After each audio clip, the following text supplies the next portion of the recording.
نو زمونږ د ملکونو کې چې احتجاج وشي د یو غریب سړي په دکان باندې ورشي چې په هغه باندې ورشي غریب د 2-3 روپو سامان ځان لیکي د ګټې لپاره دا پیپسي دا دی به راواخلي دغې بس وایي دا جهاد دی غریب نه به ووهي یا به راګزار کړي. دویمه خبره ځینې خلک داسې کار کوي چې هغه دکانونه باقاعده د هغه غټ پیډونه راخلي او په سړک باندې په چړو باندې وهي چې دا په موږ جهاد کو.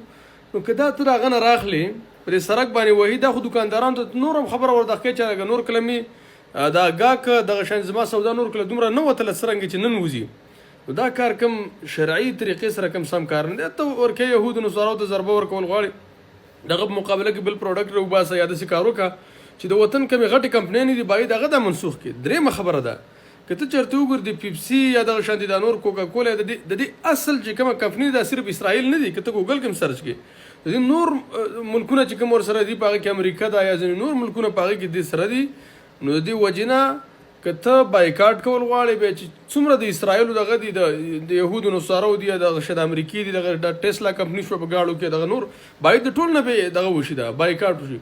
خو صرف دومره خبره ده فقط دا که سړی و چې بایکاټ کو د پیپسي د بل نه نو هغه دې په دې طریقه وکړي چې په ملکي غټه سطرې وشي. اوس یو سړی دکان لره وړي غریب یې خرڅوي له 100 روپو لپاره او ته ورخوش شوی لکه ویډیو مې کتل هغه یو ټیک ټاکر دی په یو دکان باندې ورغلی دی هغه ته وایي چې د پیپسي نو دغه په چړو باندې وایي هغه غریب خو څه نشي ویلی دغه ویډیو د وجې نه چې دا سړي ویډیو شروع کړې ده.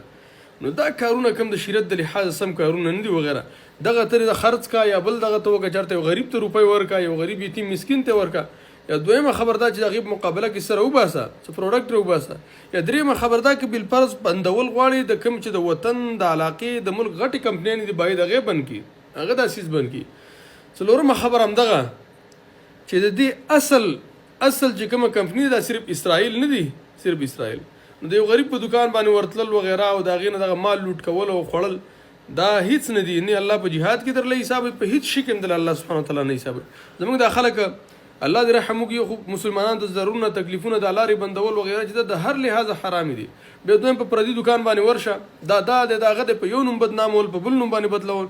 زه خو حیران دي چې دا خلک کوم طرف ته روان دي دا خلک کوم اسلام مني کوم چې رسول الله او صحابه وروړه په هغه کې خدا خبر نشته چې دا خلک دا کارونه کوي.